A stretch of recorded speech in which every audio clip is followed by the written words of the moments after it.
Hello friends. आज हम लोग जो टॉपिक डिस्कस करने वाले हैं वो इंट्रोडक्शन ऑफ जीएसटी है।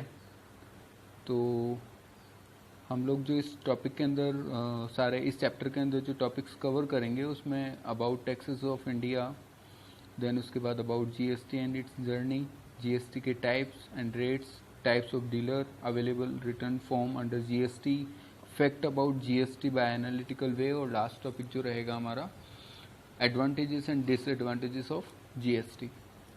फर्स्ट टॉपिक जो है हमारा taxes in India. As you know कि हमारे इंडिया में दो टाइप के टैक्सेस इम्पोज किए जाते हैं, जिसमें पहला जो टैक्स होता है वो हमारा इनडायरेक्ट टैक्सेस का होता है और सेकंड जो होता है वो हमारा डायरेक्ट टैक्सेस का होता है।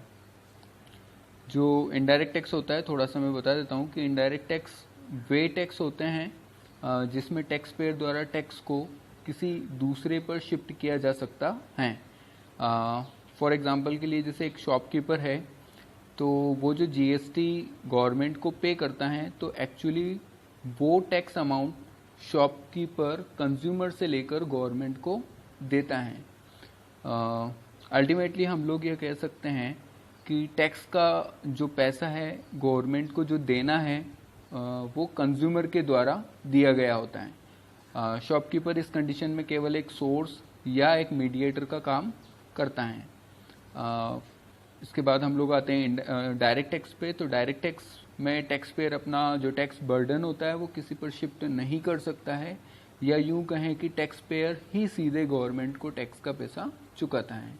जी फ्रेंड्स, अगर हम लोग बात करें इनडायरेक्ट टैक्सेस के अंदर कौन कौन से टैक्सेस चार्ज किए जाते थे पहले जीएसटी एप्लीकेबल होने से पहले, तो सेंट्रल गवर्नमेंट के service tax, excise duty, CST, custom अभी भी है। इसके बाद हम लोग बात करते हैं स्टेट गवर्नमेंट जो करती थी उसमें value added tax, entry tax, octroi, luxury tax. इस तरीके से अराउंड 17 टाइप्स ऑफ टैक्सेस जो हैं वो जीएसटी के अंदर मर्ज हुए हैं। और अगर हम लोग बात करें इसी में डायरेक्ट टैक्सेस में, तो डायरेक्ट टैक्सेस में हमारा टीडीएस होता है, एडवांस टैक्स होता है और इनकम टैक्स होता है। टीडीएस और एडवांस टैक्स जो है फ्रेंड्स वो हमारा इनकम टैक्स का ही पार्ट होता है। इसके बाद हम लोग आते हैं अबाउट जीएसटी कि इसकी हिस्ट्री क्या रही, इसकी जर्नी क्या रही इंडिया में। GST is an indirect tax. सभी लोग जानते हैं कि एक इनडायरेक्ट टैक्स है which was replace many indirect taxes in India, जिसने कई सारे इंडिया में जो अवेलेबल थे पहले एग्जिस्ट कर रहे थे इनडायरेक्ट टैक्सेस उन सबको रिप्लेस किया है। The goods and service tax act was passed in the parliament on 29 मार्च 2017। ये जो हमारा एक्ट है जीएसटी एक्ट वो 29 मार्च 2017 को पार्लियामेंट से पास हुआ है। The act came into force on 1 जुलाई 2017 और 1 जुलाई से ये लागू हुआ है। इन सिंपल वर्ड, अगर हम लोग सिंपल वर्ड में बात करें तो वही बात है कि goods and service tax is an indirect tax charge on the supply of goods and services. This law has replace many indirect taxes law that previously existing in India. जी friends, इसके बाद नेक्स्ट आते हैं हम लोग journey of GST in India, कि India में GST की जर्नी कैसे रही। हम लोग ये नहीं कह सकते कि GST within a year या 2 ईयर में पूरा ड्राफ्ट और सारी चीज़ें कंप्लीट हुई है। इसको बनाने में अराउंड 17 ईयर गवर्नमेंट को काफ़ी मेहनत करनी पड़ी। अगर हम लोग बात करें 2000 के ईरा की, तो जब 2000 ईरा हमारा स्टार्ट हुआ था उसी समय कैलकर कमेटी थी 2002 अराउंड समथिंग, तो उसने ही फर्स्ट टाइम जीएसटी का जो कॉन्सेप्ट था इंडिया में इंट्रोड्यूस करने के लिए गवर्नमेंट को अपील किया। और उसके बाद काफ़ी कुछ इवेंट कमिटीज़ बनती रही, ड्राफ्ट्स मेकओवर होते रहे, और 17 साल की पूरी मेहनत के बाद फाइनली हम लोगों ने जीएसटी हमारे इंडिया में हमारी गवर्नमेंट ने लागू किया। इसमें एक चीज़ बहुत ध्यान रखने की ज़रूरत है फ्रेंड्स, 2010 एक बहुत बड़ा इवेंट था जब यूपीए गवर्नमेंट थी। 2007-8 के बजट जब अनाउंस कर रहे थे वो पार्लियामेंट के अंदर, तो उन्होंने 1 अप्रैल 2010 से अनाउंस कर दिया था कि जीएसटी हमारे कंट्री में शुरू हो जाएगा या इम्पोज होने लगेगा। बट कुछ ऐसे कंडीशंस आए जिससे वो उस समय बात पूरी नहीं हो पाई। स्टेट्स और सेंट्रल गवर्नमेंट के कई सारे इश्यूज थे, उसके कारण जीएसटी अप्लाई नहीं हो पाया था। बट 2014 एनडीए गवर्नमेंट आने के बाद जीएसटी को बहुत अच्छी तरीके से उन्होंने इसे लिया, हैंडल किया और फाइनली 2017 में इसे रिप्लेस कर दिया सारे इनडायरेक्ट टैक्सेस को जीएसटी से। जी फ्रेंड्स, आगे बढ़ते हैं हम लोग। टाइप्स ऑफ जीएसटी, अगर हम लोग जीएसटी के टाइप्स की बात करें तो सीजीएसटी है, एसजीएसटी, आईजीएसटी और यूटीजीएसटी है।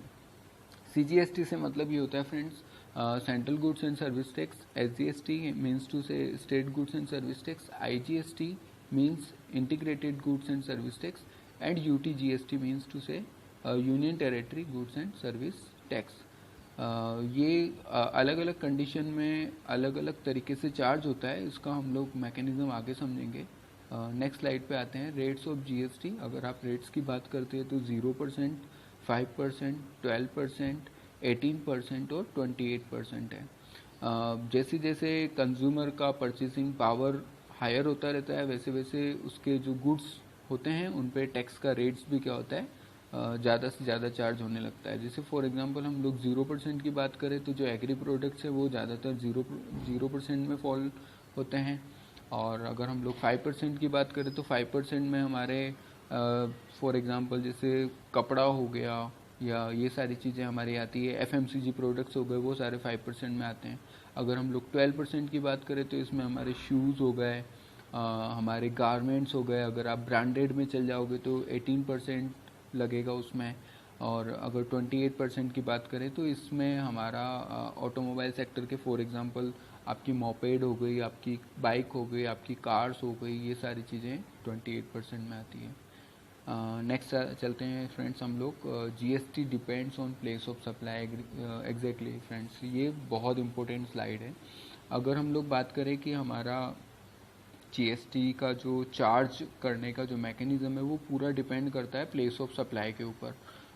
फर्स्ट ऑफ ऑल हम लोग जैसे बात करते हैं for example intra state movement, यानी दो टाइप्स के मूवमेंट होते हैं गुड्स और सर्विसेज के। सप्लाई दो तरीके से जीएसटी के अंदर देखते हैं, एक तो विद इन ए स्टेट और एक आउट ऑफ द स्टेट। जो हमारा इंट्रा स्टेट मूवमेंट है वो हमारा विद इन ए स्टेट का है कि एक ही स्टेट के अंदर गुड्स और सर्विसेज को खरीदना और बेचना। इसके बाद हमारा रहता है inter state movements, means to say एक स्टेट से दूसरे स्टेट के बीच में गुड्स का क्या हो रहा है, मूवमेंट हो रहा है, तो वहाँ पे उसे हम लोग इंटर स्टेट मूवमेंट बोलेंगे। देन हम लोग आते हैं अगर इंट्रा स्टेट की बात करते हैं, जब एक ही स्टेट में सप्लाई होती है गुड्स और सर्विसेज की, तो वहाँ पे दो टाइप के टैक्सेस हमारे इम्पोज होते हैं। फर्स्ट इज़ हमारा central goods and service tax, means to say CGST और एसजीएसटी। फॉर एग्जांपल कोई प्रोडक्ट है एक्स, इस एक्स प्रोडक्ट पे मान लीजिए आप 5% का जीएसटी चार्ज होता है। जी फ्रेंड्स, हम लोग ये मान लेते हैं कि इस पे 5% का जीएसटी चार्ज होता है। तो जब वो एक ही स्टेट के अंदर उसको खरीदना और बेचना हो रहा होगा या उसकी सप्लाई हो रही होगी, तो उस पर 2.5% का सीजीएसटी लगेगा और 2.5% का एसजीएसटी लगेगा। हम लोग ऐसे भी इसमें कह सकते हैं कि फॉर एग्जांपल ये जो प्रोडक्ट एक्स है हमारा, इसका प्राइस मान लीजिए 100 रुपीज़ है। हम लोग नीमच में हैं, नीमच के हम लोग जो बिजनेस ओनर हैं, हम लोग इसे इंदौर से परचेज़ करते हैं।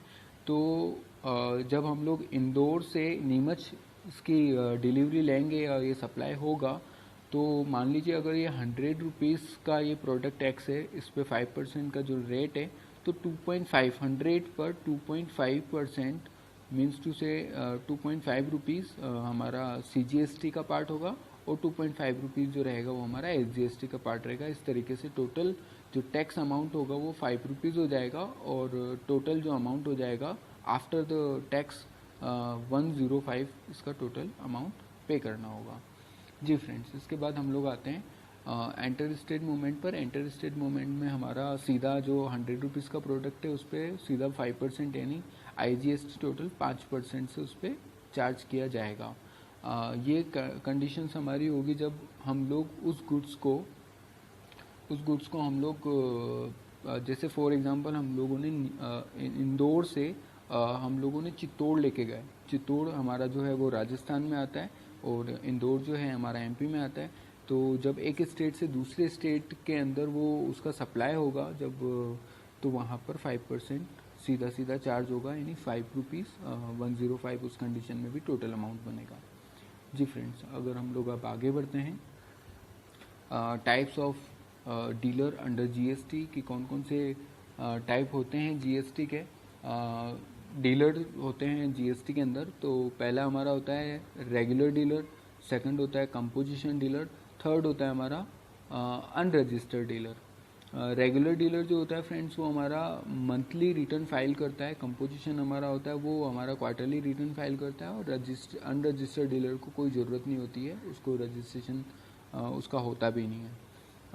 ये जो डिपेंड करता है, ये टर्नओवर के ऊपर डिपेंड करता है कि कितने टर्नओवर तक अगर हमारा एनुअल टर्नओवर होगा तो कौन से व्यापारी को या कौन से बिजनेस ओनर को कौन से टाइप के डीलर में रजिस्ट्रेशन कराना है, ऐसा गवर्नमेंट ने पहले से प्रिस्क्राइब कर रखा है।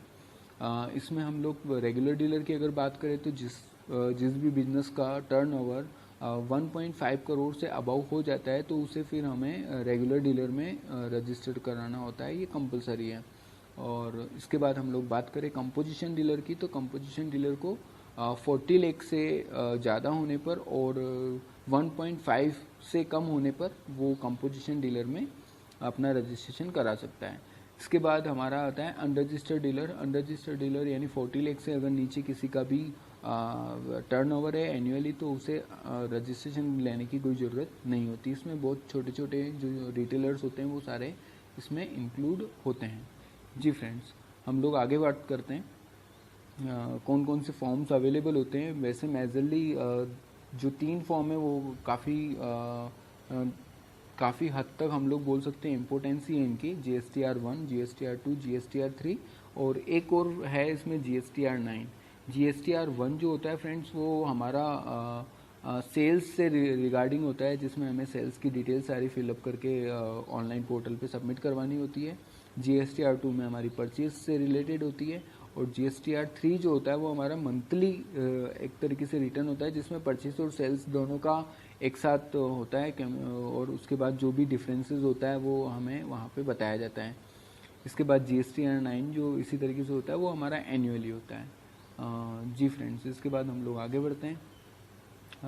Year wise collection of GST। हम लोग थोड़ा सा अब GST के कलेक्शन के बारे में बात कर लेते हैं कि जब से गवर्नमेंट ने इस GST को इम्पोज किया है हमारी कंट्री के अंदर तो इसका क्या इम्पैक्ट रहा उनके रेवेन्यू के ऊपर। तो फ्रेंड्स, आप लोग यहाँ देखोगे तो बहुत ही शानदार इसमें गवर्नमेंट को कलेक्शंस मिले हैं। आप लोग देखोगे इसके रिज़ल्ट बहुत अच्छे रहे गवर्नमेंट के अकॉर्डिंग, जिसमें आप 17-18 फाइनेंशियल ईयर का देखेंगे तो 7,40,650 करोड़ रुपीस का उन्हें क्या हुआ था फर्स्ट ईयर का रेवेन्यू जनरेट हुआ था। अगर एवरेज अगर आप देखोगे तो 89,885 करोड़ रुपीस का उन्हें एवरेज हर मंथ का उन्हें मिल रहा था रेवेन्यू। इसके बाद आप 18-19 में देखोगे तो बहुत ही अच्छी इनकी प्रोग्रेस थी। 98,114 करोड़ रुपीस का एवरेज उन्होंने हर महीने का कलेक्शन किया। और अगर आप टोटल देखोगे तो 11,77,000 अराउंड उन्होंने करोड़ रुपीस का उन्होंने कलेक्शन किया था। 1920 का पूरा डेटा फ्रेंड्स अभी इसमें अवेलेबल नहीं है PPT के अंदर, बट स्टिल आप देखेंगे एवरेज अगर आप देखोगे तो 1,04,698 करोड़ रुपीस, यानी पिछली 18-19 से भी ज़्यादा इस बार गवर्नमेंट का कलेक्शन रहा है। जी फ्रेंड्स, इसके बाद हम लोग आगे आते हैं कलेक्शन ट्रेंड्स। ये कलेक्शन ट्रेंड्स है बाय ग्राफिटिकल वे में। तो इसका कोई अगर आप देखेंगे तो ये कंटिन्यूस एकदम गवर्नमेंट को बहुत ही अच्छा प्रॉफिट ग्रोथ के उसके लिए ये बहुत अच्छा बता रहा है अपने को। हम लोग आगे बढ़ते हैं। GST ग्लोबल रेट्स कि ग्लोबली जैसे इंडिया जो है वो तो जैसे GST का हमारा रहा है तो उसी तरीके से ग्लोबल लेवल पे GST के कौन कौन से रेट्स अवेलेबल है, उनका क्या स्टैंडर्ड रेट है, कब कब वो इम्पोज हुए, तो इसमें वही सारी चीज़ें बता रखी है। जैसे आप फ्रांस देखोगे तो वो पहली ऐसी कंट्री थी जिसने GST को एप्लीकेबल किया अपनी कंट्री में। और वो कब किया था उन्होंने 1954 में किया था फ्रेंड्स। और वहाँ पर आप GST के रेट्स देखोगे तो वहाँ 20% भी है, 10% भी है, 5.5 भी है, 2.1 भी है। जी फ्रेंड्स, अगर आप देखोगे तो ये यहाँ पर स्टैंडर्ड रेट है। स्टैंडर्ड रेट मीन्स टू से वहाँ पर ज़्यादातर जो आइटम्स होते हैं वो कौन से रेट में कवर होते हैं। तो फ्रांस में जो स्टैंडर्ड रेट है वो 20% का है, और उसके अलावा भी 3 टाइप और भी हैं रेट्स के। इसके बाद आप जर्मनी देखोगे तो वहाँ केवल 2 टाइप हैं, एक 19%, दूसरा 7%, और ये जो इम्पोज किया इन्होंने 1968 में किया था फ्रेंड्स। जी फ्रेंड्स, इसके बाद हम लोग बहुत ज़्यादा दूर नहीं, सीधा हम लोग चाइना आते हैं, क्योंकि ये हमारा सिमिलर, क्योंकि एक एशियन कंट्री और पॉपुलेशन वाइज भी हम लोग बहुत सिमिलर हैं, तो हम लोग थोड़ा सा इनसे कंपेयर कर सकते हैं। वहाँ का स्टैंडर्ड रेट आप देखोगे तो 17% है, हाईएस्ट रेट भी वहाँ का 17% है, और अदर रेट्स में आप देखोगे 13%, 11%, 6%, 5%, 3% है। चाइना ने जो अपनी कंट्री में इंट्रोड्यूस किया था वो GST 1994 में किया था। जी फ्रेंड्स, इसके बाद हम लोग आते हैं इंडिया में अगर आप देखोगे तो 18% है स्टैंडर्ड रेट। उसके बाद आप देखोगे फ्रेंड्स तो यहाँ पर अदर रेट्स में 5% भी है, 12% भी है, और 18% भी, और इसके अलावा आप देखोगे 0% भी आता है फ्रेंड्स। 2017 में हमने किया, और हम 171th कंट्री थे जिसने GST को अपने देश में लागू किया। हम लोग काफ़ी लेट हमारा ये रहा GST को अप्लाई करना हमारे कंट्री के अंदर। फ्रेंड्स, यहाँ पर अगर आप थोड़ा सा ऊपर देखेंगे, ऑस्ट्रेलिया और मलेशिया, यहाँ पे सिर्फ 2 रेट्स अवेलेबल है, 10 और 0 इन ऑस्ट्रेलिया। मलेशिया में अगर आप देखोगे तो 6 और 0। और तो फ्रेंड्स, हमारी इंडियन गवर्नमेंट भी इसका जो ये क्रिटिकल सिचुएशंस हैं या जो काफ़ी कुछ कॉम्प्लिकेशंस हैं GST के अंदर, तो गवर्नमेंट सब धीरे धीरे काफ़ी सारे जो रेट्स हैं वो इसको भी थोड़ा सा नैरो करेगी। जैसे अभी 5 टाइप हो रहे हैं, 0, 5, 12, 18 और 28, तो वो धीरे धीरे ये चीज़ भी अब गवर्नमेंट इसको 2 या 3 रेट्स में मेजरली रखेगी। आई होप ऐसी कई सारी न्यूज़ हमारे बीच में आती है। नेक्स्ट पढ़ते हैं फ्रेंड्स हम लोग एडवांटेजेस ऑफ GST की। GST के क्या क्या एडवांटेजेस रहे फ्रेंड्स। तो फर्स्ट एडवांटेज जो है फ्रेंड्स, आप देखोगे इसमें removing cascading effect, tax effect की जो कास्केडिंग टैक्स इफेक्ट होता था पहले GST लगने से पहले, टैक्स के ऊपर टैक्स जो लगता था, जैसे हम लोग बोल सकते सिंपली वे में कि जो टैक्स के ऊपर टैक्स है वो ख़त्म हो चुका है एकदम। इसके बाद आप आओगे हायर थ्रेशोल्ड फॉर रजिस्ट्रेशन की, ज़्यादा से ज़्यादा रजिस्ट्रेशन हुए हैं। इसके बाद आप देखोगे कंपोजिशन स्कीम आई है स्मॉल बिजनेस के लिए कि उन्हें 3 महीने में एक बार फाइल करना है। इसके बाद आप देखोगे ऑनलाइन सिंपलियर प्रोसीजर है GST का, लेज़र कंप्लायंस, बहुत सारे एक्ट इसमें ख़त्म हो गए। इसके बाद आप देखोगे डिफाइंड ट्रीटमेंट फॉर ई-कॉमर्स के लिए कुछ अलग ट्रीटमेंट है। इंक्रीज इफ़िशियंसी इन लॉजिस्टिक के अंदर बहुत ही अच्छा इंक्रीमेंट देखने को मिला है, थोड़ा सा ईजियर हो गया। इसके बाद आप देखोगे रेगुलेटिंग द अनऑथराइज सेक्टर की, इस GST के आने के बाद अनऑथराइज सेक्टर भी काफ़ी सारे इसके अंदर रेगुलेट होने लगे हैं।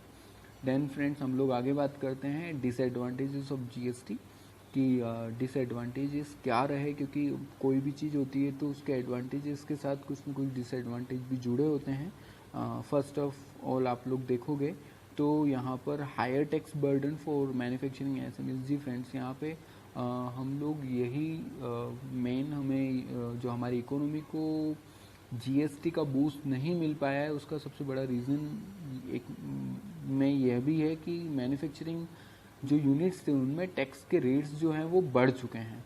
इसके बाद इंक्रीज़ इन ऑपरेटिंग कॉस्ट बढ़ चुकी है। चेंज इन बिजनेस सॉफ्टवेयर, जैसे GST के नए नए अमेंडमेंट आते रहते हैं तो सॉफ्टवेयर में भी चेंजेस की ज़रूरत होती है।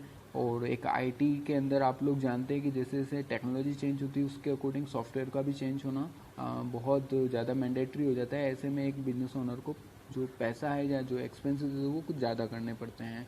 इसके बाद फ्रेंड्स, आप देखोगे मिड ईयर GST इम्प्लीमेंटेशन ये साल के बीच में आया है, ये भी एक डिसएडवांटेजेस रहा, लोगों को समझने में काफ़ी परेशानी हुई।